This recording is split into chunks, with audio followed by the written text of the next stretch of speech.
Hey everybody, it's me, Angela Walters. Welcome to the Thursday live chat. I'm excited that you're here with me talking about one of my favorite things, machine quilting. In today's live chat, I'm going to be kind of recapping a previous video that just came out on Tuesday and giving some tips and answering your questions live. So if you're watching live right now, be sure to write your questions in the comment section because Jessica's behind the computer or behind the monitor as always, monitoring the chat, and she'll write those down for me. So very excited about that.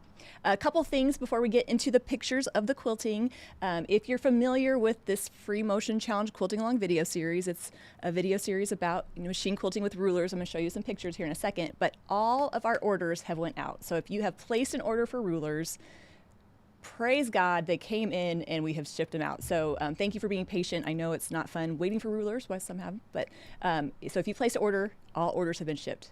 I'm telling you, it's like a weight off of our shoulders. It feels so good. So if you haven't got it yet, you'll be getting it soon. That being said, if you haven't placed your order, this is the one magical time, first time of the year that we've had everything right now. So we do have all the product right now, a little bit of all of it. So it's not too late to quilt along with it, even though we are on the third video. So if you want to learn more about the video series or the product, you can click the link in the description box below. But really just so happy we got the rulers in and shipped those orders out. So very excited. All right, in the video series, the Arcs, Curves, and Points Free Motion Challenge Quilting Along video series, like I said, I probably wouldn't have named it so long if I knew I'd be saying it so much. We're talking about quilting with arc, curves, and pointy rulers. And so throughout the video series, we're kind of hitting some different stuff. So we've already kind of seen motifs, we've already seen some different designs, and in this week's video, the theme was all about using the rulers to work through the quilt efficiently. Now, before we get to pictures, I just want to kind of give not a spoiler alert, just a little caveat here. It was a different topic than what I normally talk about. Not usually do people look up videos how to efficiently quilt a quilt, but what I really wanted to do in the video was kind of show how you can take designs and adapt them to your quilts and adapt them to your preferences as well and work through the quilt in a way that makes sense to you. So hopefully that main theme came through in the video. Not that you have to be super efficient. I'm not saying efficient is whatever you will do, but is there a way to approach the quilting? So we didn't really learn any new designs. We just kind of learned how to take what we've already learned and use them to work our way through the blocks. I had said earlier in the videos and in previous live chats that this is a lot about repetition and the practice of it and working with the ruler. So we definitely saw that in this video. So just going to kind of highlight some stuff, and there was a couple designs I didn't get a second to show, so we'll kind of talk through that. So here's the panel that we are quilting through. If you're working with me, you know this. But we've kind of started in the center and we're working our way out. And so we got to the kind of second section of rings, and we can kind of see those arcs with the pebbles. And this is really kind of where we kind of learned the designs, but learned working in all different directions. So for those of you on a long arm, if you're not quilting along yet, you will be soon, hopefully. You're going to get really good practice in going all different directions. And I think that's the kind of point of the repetition of it. But when I'm looking at a quilt, whether I'm quilting it with rulers or whether I'm just quilting the challenge or whatever, the first thing I try to decide is, how do I need to work my way through this quilt? Because then I'll pick the designs that do that. And it's kind of a maybe not intuitive way to think about it, but it will make the process a lot easier. So if I'm looking at a quilt with these blocks, I know that I need a design that will end up on the opposite side so I can go on to the next one and move on. And so then I'll pick a design that does that or add to the design as necessary to make that happen. Now, if you're watching and you're like, but Angela, I'm still working on the whole breathing while quilting at the same time. Totally understand. Don't stress out about this. Just know that once you get comfortable with the process, the way you apply it to the quilt can be a little bit easier. So if I need to end up on the opposite side, I like to think of I need an odd number of parts of the design to get me there. So if I add my arc echoes, if I do one, that would get me to the other side. If I do two, that's going to bring me back. So I need to do a third one. So if you look at quilting that I've done, you can start seeing some of that repetition in there. How did I get from one to the next? It's by the number of parts of the design that I put in there. Now, sometimes you're not going to end up where you need to be. And this example, this quilt right here, or the quilting right here, shows that. I did 3 arcs and then added filler. So that made me end up where I started. So that's an even number. So I used traveling to get to the next side. A lot of quilting is just pausing and thinking, where do I need to go? And how can I get there? Sometimes it's with echoing. Sometimes it's with adding more designs. Sometimes it's adding with filler. Sometimes it's screaming and just tying off and starting over there. Either way, it's fine. So we learned kind of in the video how I approach that. And again, it's nothing that you have to do, but it definitely helps point me in a direction when I'm trying to pick out designs. So we saw, how you quilt these arcs here, and instead of doing like one smooth movement, I'm kind of going up one side and then coming right down to the other. And these aren't true echoes in the traditional sense because they touch the point of the block. A traditional echo would have that same spacing all the way around the quilting. The reason I like them touching the corners is so I can easily move on to the next. So it gives me that echoed look without having to travel in between them. So a little bit easier there. And like I said, you can make all of the designs, really any quilting design, you can make it as complex or as easy as you want. You could quilt a couple lines and move on. You could add a bunch of filler. And throughout the videos, I was like, oh man, now I'm just being silly because everybody's gonna be like, why is she putting so many swirls in it? But you can really go crazy or not, and it's totally fine either way. So here we can see just simple echoes, not simple as in like, oh, anybody can do it, but nothing too fussy with the design. After you practice a little bit, it gets easier for sure. And then you can move from one on into the next. So we saw also in the video, I tried to show some examples of how you could change them up. I love to show variations. I like to show other examples because maybe there's one that will stand out to you more than the other. Maybe there's one you'll find a little bit easier. In this example, I'm echoing kind of the top side of that block. Kind of using that top corner as my guide for quilting those arcs up to that point and then back down to the other side. But what I love about all designs, and I'll show you some more variations here in a moment, but the secondary patterns that they can create are really fun. So sometimes when you're looking at a single block, a design might not seem stunning or stellar, but when you put it with multiple blocks, it creates a really cool secondary effect. And I love how those arced echoes kind of, highlight that kind of petal kind of shape and makes it look really pretty. I really love how that turned out. Now, when we talked about variations, adding some filler is always a great option. I say a filler design, I'm just talking about any design that you're gonna fill in that area. And I realized in the video, I say filler design, I never really kind of explain what that is. It can be anything. It could be the wishbones like you see here. It could be swirls, it could be pebbles, it could be a meandering line, or it could just be nothing. You can, choose your own adventure with that. I like to joke, it depends on how much time you have to quilt the quilt and how much you love the person you're quilting it for. That kind of determines how much effort I'm putting into it. But the arc on the right side, you can kind of see there's wishbones in between. So I echoed the top part of that curve and then the bottom part just to give it a slightly different look. So when you're learning designs or practicing or working through your quilts, try challenging yourself to see how many different variations or different kind of designs you can come up with. You might be surprised. And in this example, I've echoed just the bottom part of that. Now I know there's a lot of quilting going on here. It's kind of hard to see, but it's kind of right there in the center. So adding the echoing along the bottom part of the block, maybe if I pieced this block, maybe that top corner isn't pieced perfectly. So I'm going to echo the side that's good and put filler in the rest of it. And again, the amount of echoes that you use depends on your preferences, the spacing between them as well. You can really kind of tweak this and make it kind of fit your preferences and what you're working with. So a couple more examples of that. So here we're using some thread that kind of shows up. I love, that raspberry color, but if you're nervous about it, you can use the thread color that blends in. That's going to give you more of a subtle kind of look.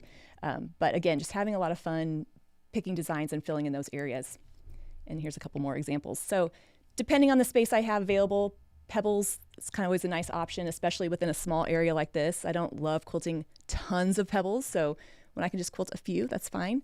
Wishbones, also great because they can help me move from one side of the block to the other. Or like I said, any design would look good in there.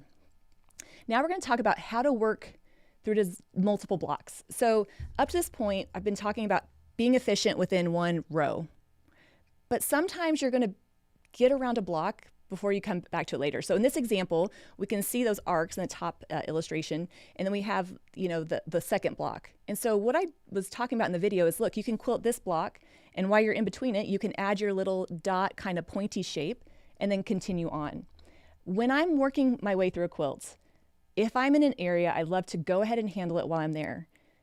I don't mind switching between designs like that. That fits my ADD personality perfectly. But if that's not you, it's totally fine. I don't definitely don't have to do that. But for me, I like handling it while I'm there so I don't have to come back. And then also knowing that, since I'm taking care of it now, I probably won't forget to do it at some other point. Now, in the video, I showed how you can quilt those arcs, how you add that kind of dot shape and then more arcs. And then I came back later and add echoing on the top. So I'm kind of doing that block in two parts. Again, sometimes I say things like I'm thinking out loud and I'm like, oh, I sound really neurotic about my quilting processes. I don't know why that's just in my head. But just know that you can approach the way that you quilt your quilts differently depending on how it works for you. So I love taking care of an area while I'm there, alternating between designs. It keeps me from getting bored, keeps me engaged, and so that kind of helps out. So we saw in the video, though, another way you can go about it. Instead of doing one part of the block and then another, you could do two designs at the same time. And so I kind of talked about how you could echo and then pause in the echo and add another shape and move on. So just kind of giving you some different ways that you could work through your quilt, 3 different options, just depending on, again, what you like and what you're working through. And I know if you're watching, you're like, if I knew what I wanted, I wouldn't be watching tutorials.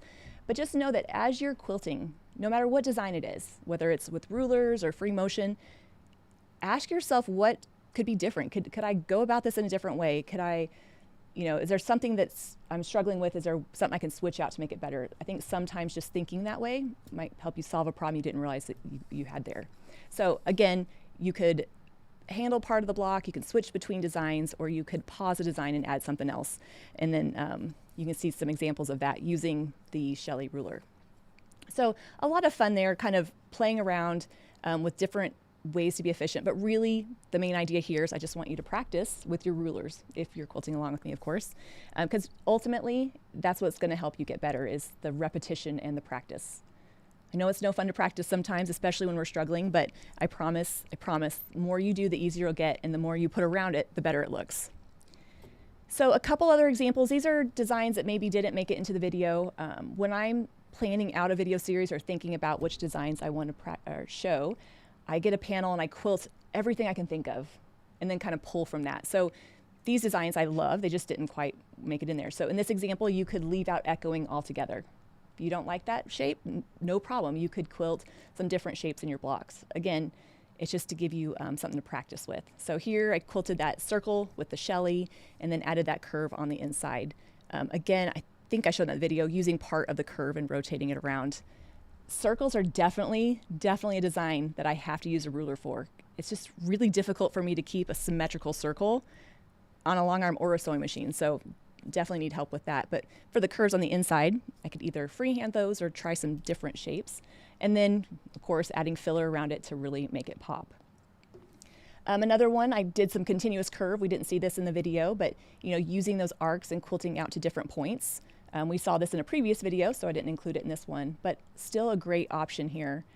This example, this design, the way I've quilted it comes back to where I started. So I'm quilting my arcs out to a point and back.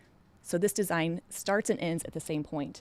How I would process my way through the quilt is using traveling. So I would travel to the middle, add my design, and then travel on. So a different option there. And here we can see, some different circles. I practiced quilting half circles and overlapping them. I kind of liked how it looked, but didn't really make its way in the video. Or quilting just the dot and adding some filler around it. So a lot of different ideas. And one thing I've said, gosh, I think I said it last week, and I say it a lot in my live chats.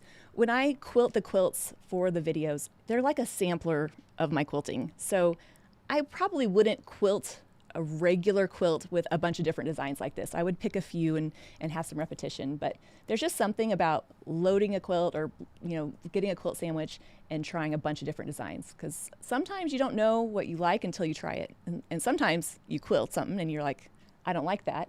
Well, I mean, at least you know something, you've gotten better at it, so kind of fun there. Another thing I talked about was just changing up the shape of the curves. So remember I said if you're working with a design and something's is not working for you or you want something different, just changing the direction, changing the shape. And here, instead of quilting those arcs, I quilted those curves so they go up to a point and come on to the other side. So just a slightly different look. Again, the secondary pattern would be really cool when used over the whole quilt, but just changing it up. Again, giving you options for your practicing. So I know that was kind of a quick show and tell, but if you haven't checked out that video, be sure to check it out. It's on my YouTube channel, and it's the third one, so there's 3 to watch if you haven't watched any of them. And you'll kind of see what I'm talking about. But the main idea here is I really want you to practice with those rulers, because ruler quilting is one of those skills that grow with you on your quilting journey. Whether you're brand new to quilting, rulers will be helpful, and whether you have been around the quilting block a few times, rulers will still be helpful. So it's definitely worth practicing. Now, a couple questions that came up in the type chat before we started, and then I'll answer any that Jessica might have for me. Diane asked, which stitch setting should she be using when quilting with rulers on a long arm? So when quilting on a long arm, we have a couple options. We have manual mode, which is a setting where the machine goes the same speed no matter how fast or slow I move it. We have stitch regulated, which means it will speed up and slow down, the motor will, as I'm stitching to keep those stitches all the same length. And then there's also something called cruise. Now, Handy Quilter calls it cruise. Other companies might call it something different, but it's like in between the 2 options. It's a little bit of manual, it's a little bit of regulated. And which stitch setting should you use? Ultimately, use whatever you want. There's no wrong setting. When I'm quilting on my long arm, I'm always in manual mode. My long arm at home has a stitch regulator, but the back encoder got knocked off a long time ago, so I just took it off. So I don't even have a stitch regulator on there. And so I quilt with rulers on manual mode. Now, that means if I need to pause or reposition my ruler, I need to turn off the machine. So when I'm quilting with rulers, it's a lot of starting and stopping. The cruise option, I would say, would probably be the best bet. It gives you the stitch regulated function with that little bit of manual kind of quilting when you slow down the machine. So think of it like cruising through a stop sign. If you're quilting with rulers, you won't have to give it such a nudge to get it to start quilting. But also regulated is great too, because if you need to pause, think through what you're doing, you don't have to turn your machine off. So ultimately, they're all great options. I would say if you're new to long arming, new to quilting, I would do with regulated or cruise on a very slow speed. So you can try those out. But again, ultimately every quilter is different. I've taught a lot of long arm classes in our education room, and everybody has different preferences. So try the different ones and see which one feels better for you. Nancy mentioned that when she's quilting with rulers, it tends to squeak when it's up against the foot. And I gotta tell you, that made me really glad to hear that, because I always wondered if it was just my machine being weird. Every once in a while when I'm quilting with rulers, especially on my long arm, it will make a little squeaky sound. If you've watched National Lampoon's Christmas Vacation, you know, squeaky sound. But anyway, I think it has something to do with the vibration of the foot next to the plastic. I'm not sure. Maybe I'm not holding the ruler still enough and it's kind of moving. I'm not really sure exactly what it is, but I will say that has happened to me. And usually it's an indication I need to have a little bit more control of the ruler because it's moving a bit. So hopefully that helps. If anybody knows, if there's any like scientific reason, I would love to hear that. Leave that in the comment section for sure. Maybe it has to do like with your quilting awesomely and it just squeaks to let you know. I'm not sure. All right, so hopefully we have some questions over there. We will have one more video in the series next week. We're going to see how to quilt negative space or background areas with our rulers. I'm going to show you 2 different kind of strategies I have to kind of approach those areas. I'm kind of excited for you to see that and kind of some different variations to come up with. And of course, I'll be here next Thursday with another live chat. We can talk about that. Somebody asked, do I ever feel that I've over quilted the quilt? So have I ever quilted it to death is what I like to say. I don't think so, but it's all a preference. Now, I love a lot of quilting, and sometimes it looks like a lot, especially in the pictures when I show you, because we're so up close to it. And in the pictures I'm showing you, I'm using contrasting threads, so they do show up in the pictures.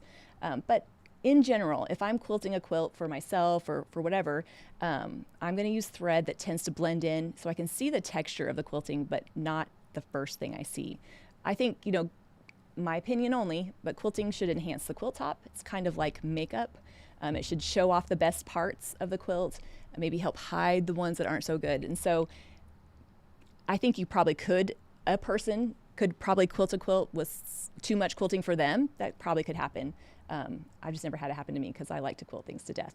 So that's just me. But I think that's just a weird preference I have. Okay, do I drop the feed dogs or lower the stitch length to 0 on the domestic? So what I do is I drop the feed dogs and I put a Supreme slider over them. I know some people say to set the stitch length to 0 so the feed dogs aren't still moving underneath the machine. I've not had a problem with that. The stitch just stays the same. So I'm sure they're working down there. They're just not grabbing my fabric. One thing I will say, whatever works for you is fine. If you don't have the ability to drop your feed dogs, those are the things in your sewing machine that grab the fabric, which is great when you're sewing, but not when you're free motion quilting. You just need to cover them up. So you could put a Supreme slider over them. You could put tape over them, whatever you needed to do. But whatever you do at the beginning of the quilt, just do it the whole time. I have noticed in the past, like if I switch, like let's say I leave them up but cover them, I don't know, whatever, just do it all the time. And it's always funny when I'm filming Midnight Quilter after filming the challenge because my feed dogs are down and I don't usually realize that till I'm trying to sew. And that makes it kind of interesting. But anyway, great questions. I do appreciate you guys coming in, listening, hanging out, asking questions. If you're not watching live, no worries. You can leave your questions in the comment section, especially as people start getting their orders and you start working through these videos. Any of my live chats, you're welcome to ask questions about previous video series, opinions or ideas or questions about free motion quilting. I'm super glad to help. I love talking about it, and my kids don't like to listen to me, so I love to tell you all about it. Anyway, so I will be back next Thursday with the next week's live chat where we'll kind of recap the whole video series as a whole and answer your questions. Until then, everybody, stay safe and happy quilting.